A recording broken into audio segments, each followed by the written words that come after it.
Hello दोस्तों, मैं रोहित आप सभी का स्वागत करता हूं रोहित स्टडी पॉइंट में। तो हमने जो शुरुआत की है करंट अफेयर की सीरीज की, उसमें साथियों आज हमारी 5वीं क्लास होने वाली है। यानी कि इससे पहले 4 क्लासें मैं आपको पढ़ा चुका हूं। तो जिन साथियों ने अभी तक वो क्लासें नहीं देखी है, एक बार देख लेना, क्योंकि हर एक क्वेश्चन बहुत इंपॉर्टेंट है आपके लिए, आपकी आने वाली परीक्षाओं के लिए। तो सबसे पहले वे हमारे साथी जो चैनल पर पहली बार आए हैं, तो उनसे हमारी रिक्वेस्ट है कि चैनल को सब्सक्राइब कर लें, बेल आइकन का बटन दबा दें, क्योंकि मेरी हर एक वीडियो का नोटिफिकेशन आपको मिल सके। क्योंकि 8 बजे हमने करंट अफेयर की सीरीज शुरू कर दी है। तो सुबह डेली 8 बजे आपको करंट अफेयर के लिए डेली तैयार रहना है, और बहुत बेहतरीन बेहतरीन सवाल हम करने वाले हैं इस क्लास में। तो पूरी क्लास में आपको बने रहना है। उसके अलावा जो साथी मैथमेटिक्स पढ़ना चाहते हैं उनके लिए बता दूं, उनकी क्लास शुरू होगी 10 बजे से। यानी कि 10 बजे से जो हमने प्रोबेबिलिटी पढ़ाना शुरू किया है, यानी कि प्रायिकता की 2 क्लासें हो गई हैं, और आज उसकी तीसरी क्लास होने वाली है कार्ड्स की, यानी कि ताश वाली। तो उसके लिए भी आप लोग रेडी रहें। तो करंट अफेयर सुबह 8 बजे बिल्कुल रेडी रहें आप लोग, और मैथमेटिक्स 10 बजे। तो चलिए शुरू करते हैं क्लास को। और जितना हो सके सभी हमारे दोस्त चैनल को शेयर करना हमारे, क्योंकि यहाँ आपको बेस्ट से बेस्ट कंटेंट मैं आपको देने वाला हूँ करंट अफेयर का और मैथमेटिक्स का। और चैनल को सब्सक्राइब और वीडियो को लाइक करना बिल्कुल ना भूलें। चलिए देखते हैं आज की क्लास का हमारा पहला सवाल कौन सा है। हाल ही में संयुक्त राष्ट्र यानी कि यूएनए द्वारा विश्व फुटबॉल मनाने के लिए किस तिथि को आधिकारिक तौर पर चुना गया है। यानी कि विश्व फुटबॉल दिवस ये कब मनाएंगे हम लोग। तो ये साथी चुना गया है 25 मई को। यानी प्रत्येक 25 मई को अब फुटबॉल दिवस मनाया जाया करेगा, ध्यान रखना आप लोग। और यह तिथि 1924 में हुई पेरिस ओलंपिक के ऐतिहासिक फुटबॉल टूर्नामेंट के स्मरण में चुनी गई है। तो क्वेश्चन आपके लिए इंपॉर्टेंट इसलिए भी रहने वाला है। आगे देखिए, आगामी फीफा वर्ल्ड कप 2026 की मेजबानी पहली बार 3 देश मिलकर करेंगे। कहाँ कहाँ पर? अमेरिका, कनाडा और मेक्सिको। ये क्वेश्चन आपके लिए इंपॉर्टेंट रहने वाला है। क्यों रहने वाला है? क्योंकि इसी वर्ष होने वाला है ये, कुछ ही महीने के बाद, यानी कि अगले महीने मान के चलिए जुलाई में आपका हो जाएगा। तो अमेरिका, कनाडा, मेक्सिको, ये भी पूछ लेगा आप लोगों से कौन कौन से देश मिलकर करने वाले हैं। तो ध्यान रखना, अमेरिका, कनाडा और मेक्सिको मिलकर करेंगे। और इसका आयोजन कब होगा? तो 11 जून से लेकर 19 जुलाई तक ये चलेगा।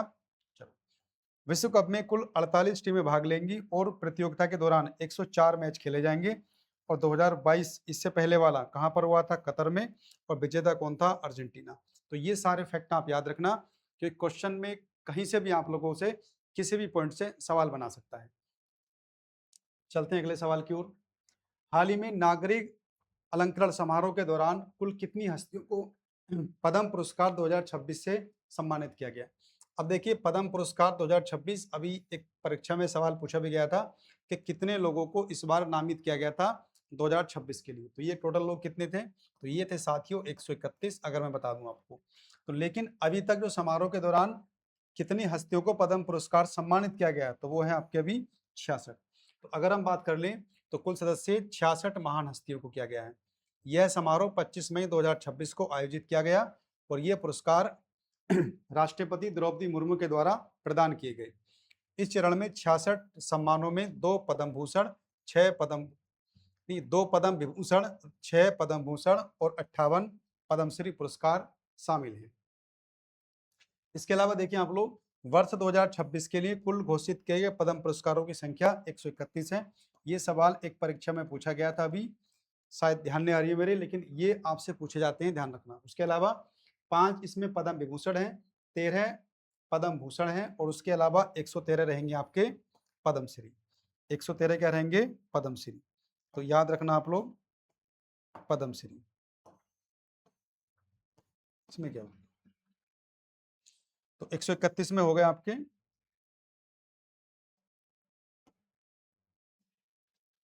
5 पद्म विभूषण हो गए, 13 पद्म भूषण हो गए, और 113 क्या हो गए? पद्मश्री। तो कुल मिलाकर 131 नामित लोग किए थे 2026 के पद्म पुरस्कारों में।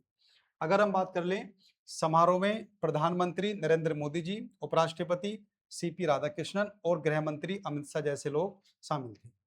पद्म विभूषण जो 5 लोगों को दिया गया है उनके नाम भी याद रखना आप लोग, जैसे कि धर्मेंद्र मरणोपरांत मिला है, केटी थॉमस इनको मिला है, एन राजन इनको मिला है, पी नारायण, और एक नाम है बी एस अच्युतानंदन। ठीक है, तो नंदन के नाम से याद रखना, नंदन जी को मिला है, नारायण, राजन, थॉमस और धर्मेंद्र जी को मरणोपरांत जानते हो आप लोग। बहुत बड़ी हस्ती थी, फिल्म क्षेत्र में एक्टर थे जाने माने। तो ये 5 लोगों को मिला है पद्म विभूषण। तो इन पांचों के नाम आप याद रखना। बाकी टोटल मैंने बता दिया 131 लोगों को, और अभी सम्मानित कितने लोगों किया गया है, तो 66 लोगों को। सारे क्वेश्चन आप लोग याद रखना। उत्कृष्ट संसदीय प्रदर्शन के लिए वर्ष 2026 के संसद रत्न पुरस्कार हेतु कुल कितने सांसदों का चयन किया गया है। देखिए, इनके द्वारा जो अच्छे अच्छे काम किए जाते हैं, जो सारी स्कीम गवर्नमेंट के द्वारा होती हैं, अगर अच्छे से लोगों तक पहुंचाते हैं तो ये पुरस्कार उनको मिलते हैं। यानी कि 2026 के लिए देखा जाए तो संसद रत्न पुरस्कार कितने सांसदों को दिया गया है, तो याद रखना 12 सांसदों को। इसमें 10 जो है वो लोकसभा के हैं, ये पॉइंट भी याद रखना आप लोग। 10 लोकसभा के सांसद हैं, और इसमें 2 क्या है, राज्यसभा के सांसद हैं। किसके, राज्यसभा के सांसद है। तो सवाल ऐसे भी पूछ लेगा कि 12 में से कितने लोकसभा के सांसद थे, तो बता दिएगा आप लोग 10। आंसर क्या हो जाएगा इसके, 12 सांसदों को। विजेताओं में लोकसभा से 10 सांसद हैं, जैसे कि जगदम्बिका पाल हैं, निशिकांत दुबे हैं। और बात करें राज्यसभा से 2, और 2 महिला सांसद, दोनों के नाम याद रखना आप लोगों को, मेघा कुलकर्णी और दूसरी है स्मिता उदय वाघ। दोनों महाराष्ट्र हैं, और यह सम्मान इनको दिया गया है। तो 10 लोकसभा से सांसद हैं और 2 राज्यसभा से, और दोनों के नाम याद रखना। ये क्वेश्चन आपके लिए इंपॉर्टेंट हो जाएगा। इस पुरस्कार की स्थापना प्राइम पॉइंट फाउंडेशन द्वारा की गई थी, जो सांसदों के प्रदर्शन का मूल्यांकन करता है। इसका मुख्य उद्देश्य लोकतंत्र को मजबूत करने वाले जनप्रतिनिधियों के उत्कृष्ट कार्यों की सराहना करना है।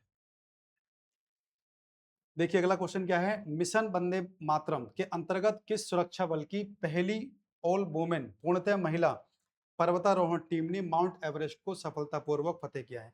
यानी दुनिया की सबसे ऊंची चोटी माउंट एवरेस्ट, जानते हैं आप लोग भैया, तो ये कहाँ पर है, ये नेपाल में है, और दुनिया की सबसे ऊंची चोटी भी है। तो किस महिला टीम ने इसको फतेह किया है, तो ना बात करेंगे तो वह है हमारी फोर्स बीएसएफ। तो बीएसएफ की टीम ने किया है। तो सीमा सुरक्षा बल, यह अभियान बीएसएफ के डायमंड जुबली हरिके जयंती के अवसर पर आयोजित किया गया, और टीम ने दुनिया की सबसे ऊंची चोटी माउंट एवरेस्ट, जिसकी ऊंचाई 8,848 मीटर है, जो नेपाल में है, तिरंगा वहां फहरा दिया है। महिला टीम ने पहली बार वंदे मातरम गाया, और इस साहसिक टीम में कांस्टेबल कौसर फातिमा, मुनमुन घोष, रेबेका सिंह और तेसिंग चौरवल शामिल हैं। तो ये कुछ नाम हैं जो इस टीम में शामिल थी, उनके नाम भी तुम याद रखना। चलिए, तो ये बीएसएफ की महिलाओं ने कर दिया है। उपराष्ट्रपति सीपी राधाकृष्णन द्वारा हाल ही में विमोचित पुस्तक the library man of India के लेखक निम्नलिखित में से कौन है। देखिए, ये पुस्तक इंपोर्टेंट रहेगी आपके लिए, ध्यान रखना। क्या नाम है इसका, the library man of India. तो ये है पीपी सत्यन। किनकी पुस्तक है ये, पीपी सत्यन की। लेखक की बात करें पीपी सत्यन। यह पुरस्कार केरल में साक्षरता और पुस्तकालय आंदोलन के पीएन पणिक्कर, अब इनका नाम तुम जानते हो, केरल के अंदर इनको बहुत ज्यादा माना जाता है, पणिक्कर को, के जीवन और संघर्षों पर आधारित है।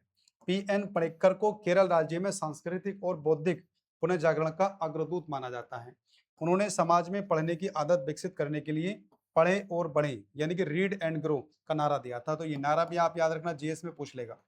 उन्हीं के सम्मान में पूरे भारत में हर साल 19 जून को क्या मनाते हैं भाई, राष्ट्रीय पठन दिवस मनाते हैं। तो क्वेश्चन पूछ ले कि राष्ट्रीय पठन दिवस कब मनाते हैं, तो 19 जून को मनाते हैं। याद रखिएगा आप लोग, क्यों मनाते हैं, तो किनकी वजह से, तो पीएन पणिक्कर।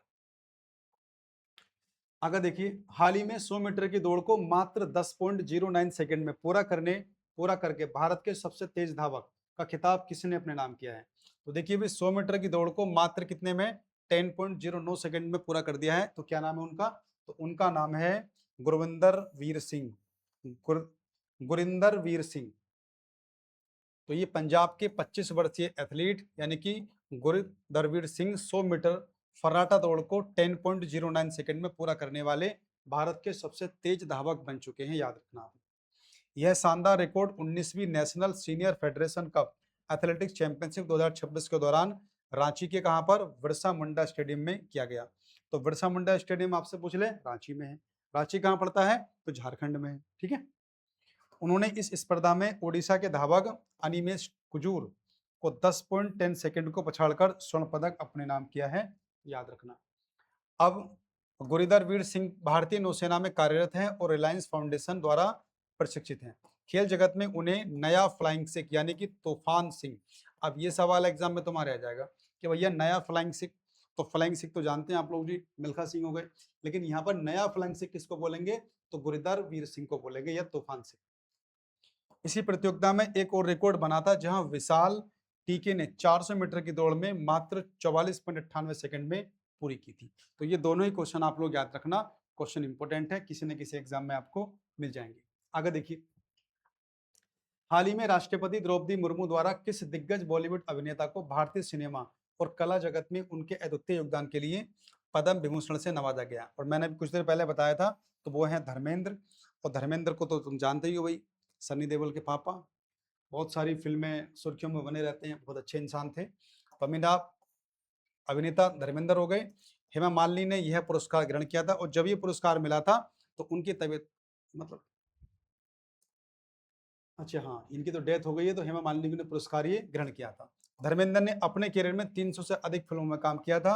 उन्होंने इससे पहले 2012 में पद्म भूषण मिला था, 1997 में film fair life time achievement का पुरस्कार मिला, और अंतर्राष्ट्रीय स्तर पर 2020 में अमेरिकी राज्य न्यू जर्सी की सीनेट ने उन्हें लाइफ टाइम अचीवमेंट का अवार्ड भी दिया था।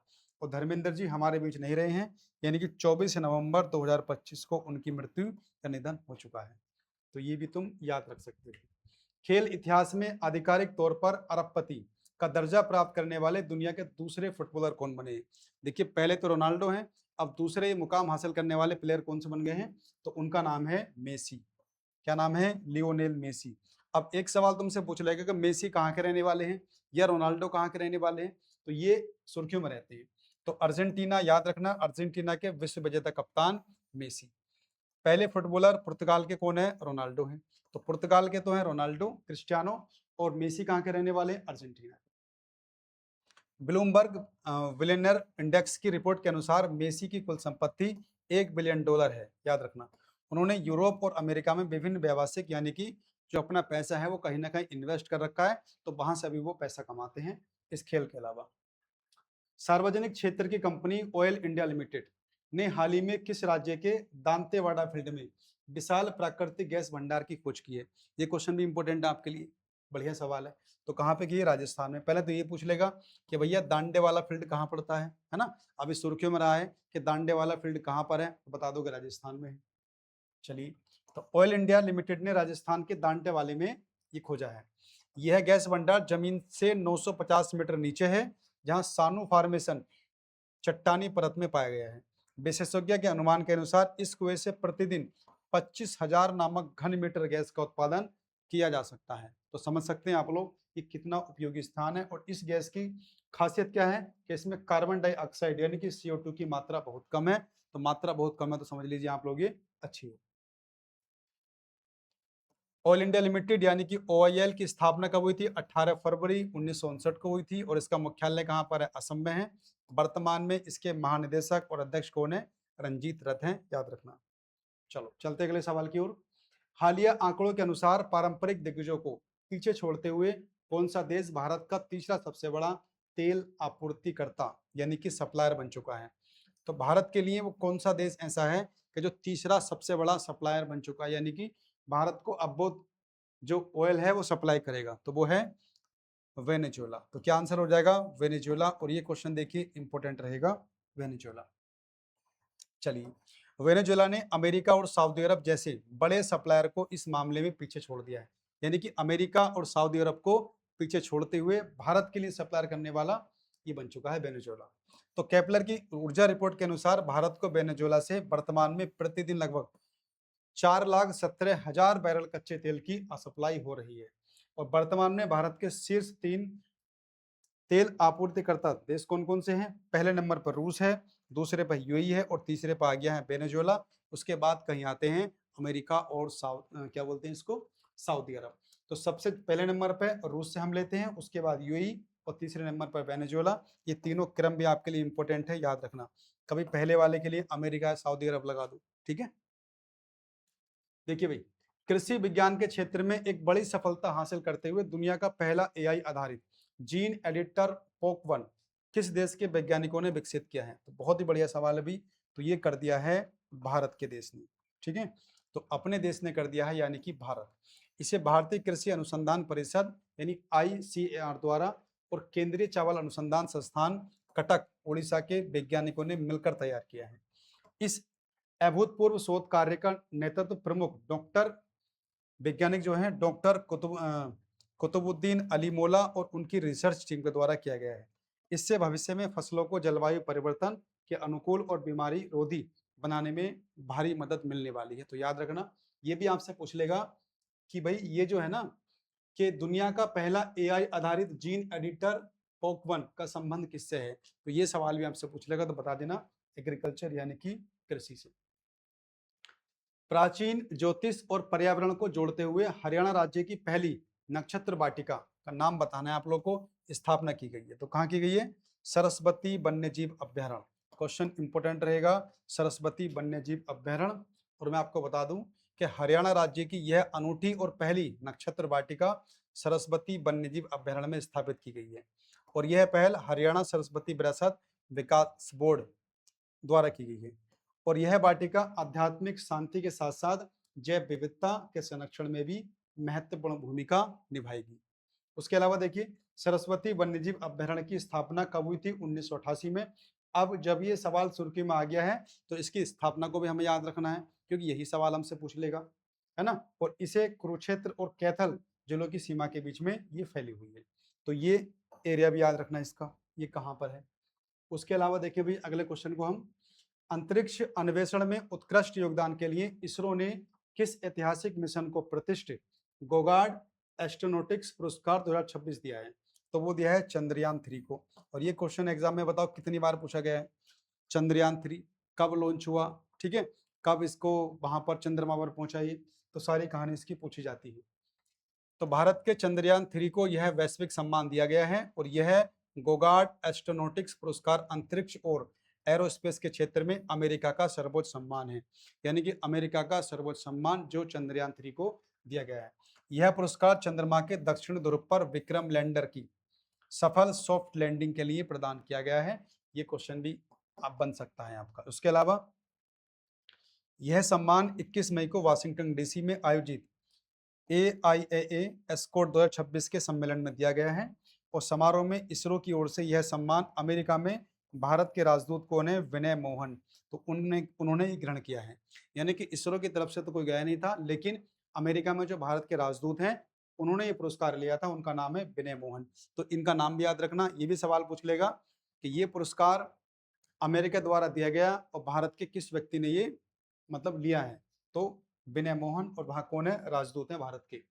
चंद्रयान 3 मिशन को इससे पहले IAF वर्ल्ड स्पेस अवार्ड और राष्ट्रीय विज्ञान पुरस्कार भी मिल चुका है। चंद्रयान 3 की बात कर लें तो मिशन लॉन्च कब हुआ था? 14 जुलाई 2023 को। और ये सवाल इतना इंपॉर्टेंट है, कई बार एग्जाम में पूछा गया है। लैंडिंग की बात करें तो 23 अगस्त 2023 को। ये दोनों डेट भी आप लोग याद रखना, कई बार पेपर में पूछी जाती है स्ट्रेटेजी के में। चलो आगे आ जाओ। वैश्विक कूटनीति के तहत अक्टूबर 2026 में होने वाली G20 विदेश मंत्रियों की महत्वपूर्ण बैठक की मेजबानी कौन सा देश करेगा? तो भाई कौन सा देश करने वाला है? तो ये करने वाला है अमेरिका, यानी कि ऑप्शन हो जाएगा आपका डी। तो अमेरिका करेगा। और यह बैठक 30 से 31 अक्टूबर 2026 के बीच अटलांटा यानी कि जॉर्जिया में आयोजित की जानी है, ध्यान रखना। इस वार्ता का मुख्य फोकस क्या रहेगा? वैश्विक स्थिरता सुनिश्चित करना और अंतर्राष्ट्रीय कूटनीतिक सहयोग को बनाए रखना। G20 नेताओं का मुख्य वार्षिक शिखर सम्मेलन भी 14-15 दिसंबर 2026 को ही मियामी यानी कि फ्लोरिडा अमेरिका में ही होगा। तो याद रखना, ये दोनों सम्मेलन कहां पर होने वाले हैं? अमेरिका में होने वाले हैं। चलिए, जलीय जीवों के संरक्षण के उद्देश्य से हाल ही में विश्व कछुआ दिवस कब मनाते हैं? ये कब मनाते हैं?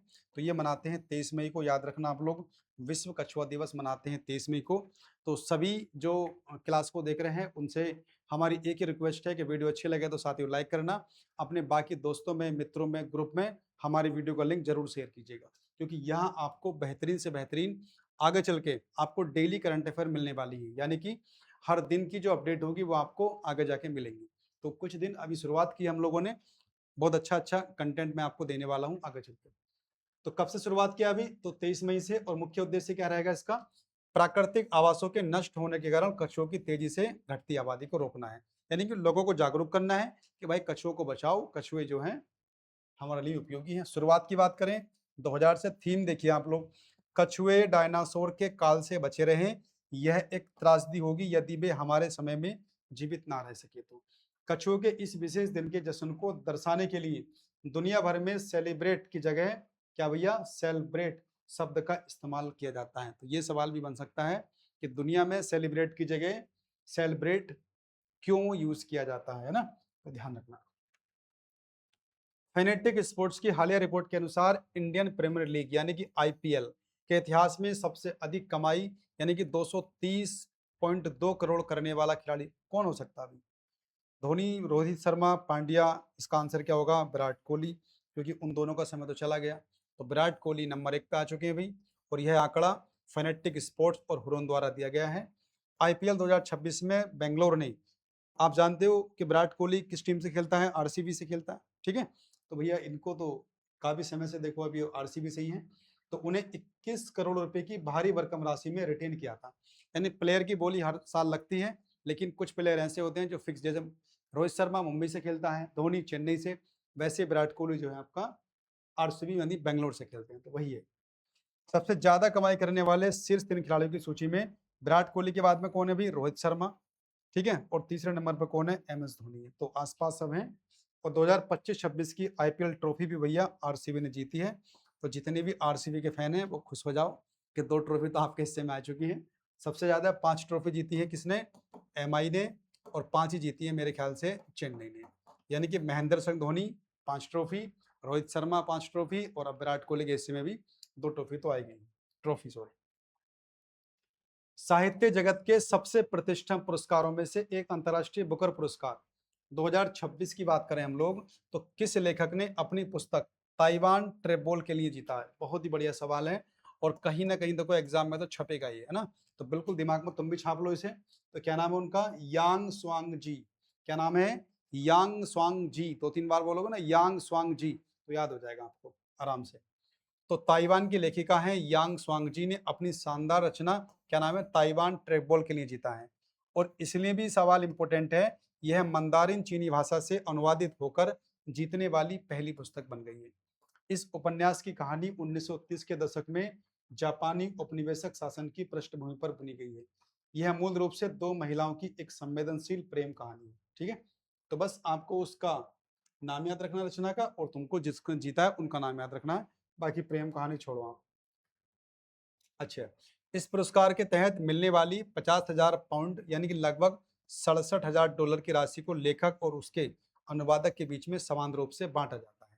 इस पुस्तक का प्रकाशन एंड अदर स्टोरीज द्वारा किया गया था। भारत से गीतांजलि श्री, ये क्वेश्चन आपने पढ़ा भी होगा, ने 2022 में रेत समाधि के लिए पुरस्कार जीता था। आगे जाइए। हाल ही में यूनेस्को द्वारा कराए गए एक आधिकारिक सर्वेक्षण के अनुसार भारत के किस राज्य में स्थित ऐतिहासिक किले की दीवार को दुनिया की दूसरी सबसे लंबी दीवार कहा गया है? अभी आपने सुना होगा कि दुनिया की सबसे लंबी दीवार कौन सी है? तो चीन की दीवार। अब उसके बाद जो दूसरी दीवार है वो कहाँ की है? तो वो साथियों याद रखना, राजस्थान। तो बच्चों राजस्थान याद रखना आप लोगों को। तो राजस्थान के राजसमंद जिले में स्थित कुंभलगढ़ किले की विशाल दीवार को प्राप्त हुआ है। और अरावली पर्वतमाला की चोटियों पर स्थित इस किले की दीवार की कुल लंबाई कितनी है? 36 किलोमीटर है। अब समझ सकते 36 किलोमीटर कितना होता है। तो अच्छी खासी लंबाई है इस दीवार की भी, 36 किलोमीटर। इस सुरक्षा प्राचीर की चौड़ाई इतनी अधिक है, इस पर एक साथ 8 घोड़े समांतर रूप से दौड़ सकते हैं। यानी कि इस दीवार की जो चौड़ाई है वो इतनी ज्यादा है कि 7 घोड़े एक साथ दौड़ सकते हैं। तो समझ सकते हो कितनी मजबूत रही होगी आपकी। इस अवैध किले का निर्माण 15वीं शताब्दी यानी कि 1443 से लेकर 58 ईस्वी के मध्य मेवाड़ के पराक्रमी शासक राणा कुंभा द्वारा करवाया गया था। तो ये क्वेश्चन भी आपका जीएस में बन सकता है कि भाई इस दीवार को जो सुर्खियों में है दुनिया की दूसरी सबसे लंबी, उसको बनवाया किसने था? राणा कुंभा ने। देखो, यूनेस्को ने इसे वर्ष 2013 में ही राजस्थान के पहाड़ी किलों की श्रेणी के तहत विश्व धरोहर स्थल घोषित कर दिया था। उसके अलावा दुनिया की सबसे लंबी जो दीवार है वो चीन की महान दीवार है, जिसकी लंबाई 21,196 किलोमीटर दर्ज है। आप समझ सकते हो ये इसकी लंबाई कितनी होगी कि 21,196 किलोमीटर, बहुत होगी। सांस्कृतिक और द्विपक्षीय संबंधों को मजबूत करने के लिए भारत और किस यूरोपीय देश ने संयुक्त रूप से आगामी वर्ष 2027 को सांस्कृतिक और पर्यटक वर्ष घोषित किया है। तो किन्होंने किया है? तो ये काम किया है भारत और इटली ने। किस किसने?